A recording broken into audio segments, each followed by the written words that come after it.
стекла. О, красота.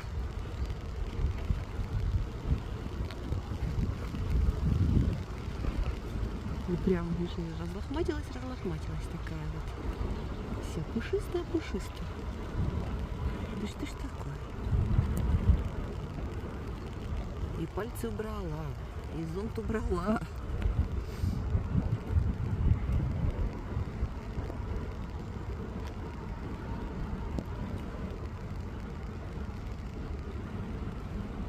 А крыша-то вся в дырочку. То есть весь этот дождик к ней прям вот прямой наводкой. Сквозь эти дырочки. И хорошо, и прям наслаждаюсь.